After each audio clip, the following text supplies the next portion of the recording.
Okay, well, 4 years now, or it's going to be 4 years. Well, during my first month in my small Romanian-speaking village of Păulești, I was given a list of potential projects from the mayor. And so I was reading through these projects, and I remember one project specifically stood out. They wanted to bring back their village library and include a computer center. So at the time, the village had only a school library. The village library closed right after the fall of the Soviet Union. And currently, all the books from this library, primarily in Russian, were kept in the school. So I went to the mayor and I told her, okay, I'm interested in helping you with this project. Now, as you may recall, this was my first month at site. The language was relatively new to me. So this conversation we had was very confusing. In my ears, it was almost like we were both mumbling and giving each other exaggerated hand gestures while we tried to communicate. But out of all said and done, what I got out of the conversation was that I was going to create a survey as the first step for this project. So I wrote the survey in English. I went to my Romanian teacher. She helped me correct it and translate it. And then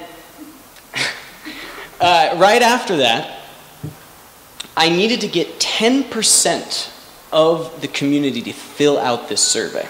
Very hard thing to do, I thought, but it got better. So I started off at the mayor's office, and I went to every worker, and when I got to the accountant, I remember she took my survey, she looked up at me, and she says, "So how many surveys are you getting?" I responded, 150? She then smirked. I don't think so. So right after this, I was thinking to myself, is she right? Can I get this done? But instead of dwelling on it, it actually gave me more motivation. So you know where I went to right after this? The only building with the most people in it, the village school.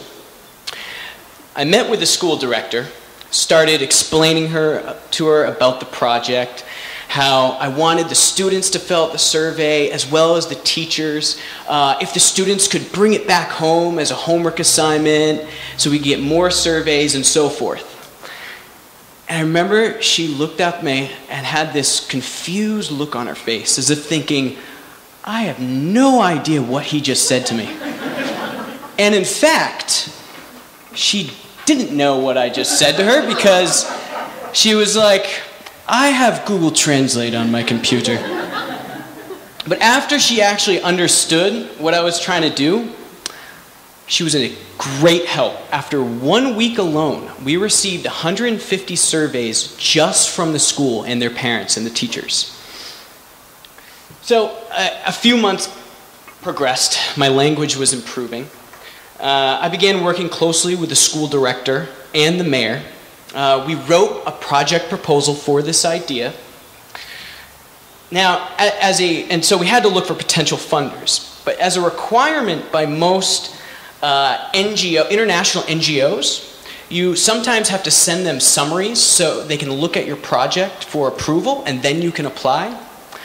Unfortunately, every summary we sent, they all got back to us stating, unfortunately, at this time, we do not fund computer centers. We are sorry. So we applied for a grant, the same project, we applied for a grant. They said the same thing. Due to unsustainable projects in the past in Moldova with computer centers, we can't fund you at this time. So normally, you'd think to yourself, okay, we tried, let's move on, let's work on a different project. But when we saw the survey results, we knew we couldn't give up on this one. It turned out that 83% of village members did not have internet access at home. 76% didn't even have computers in their house. And if you were 30 years or older, 52% of you had never used a computer before. So we rethought everything we had started.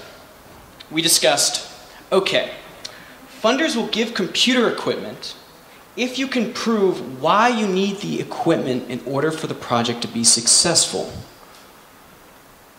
then it hit us. Why not have this project idea around e-governance? Now, at the time, there was no village website, and the mayor's office, the public and private institutions, all put out their information through information boards on the street. That was it. So we kept this conversation going.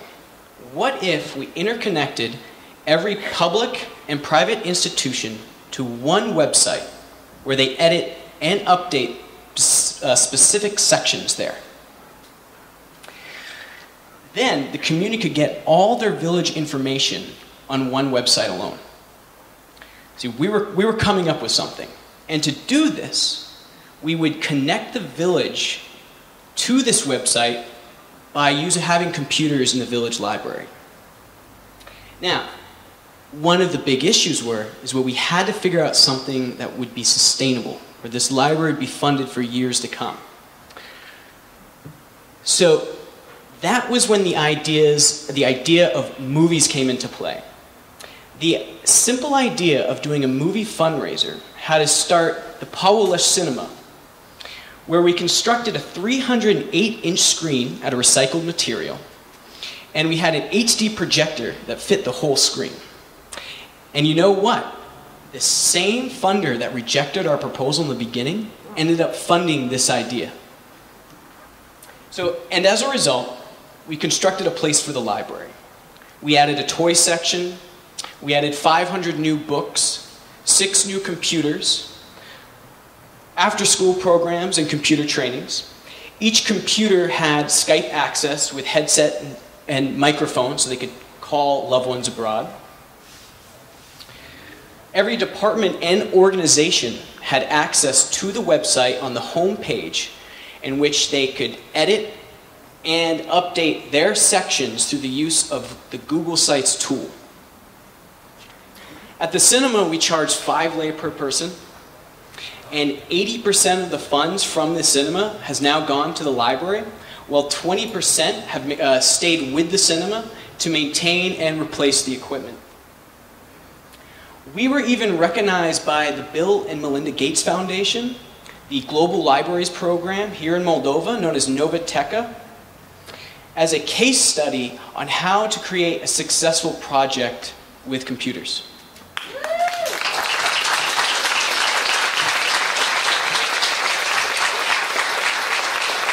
Now, the lesson I learned really was that anything was possible. To never give up on anything, even when everyone around you told you it couldn't be done. We never gave up on this issue. And we used focus, resilience, hard work, and we found a way. And by far my experience here in Peace Corps and Moldova has been a great influence in my life and has actually shaped me to the type of person I want to be. So Peace Corps Moldova, I tip my hat to you. Thank you very much.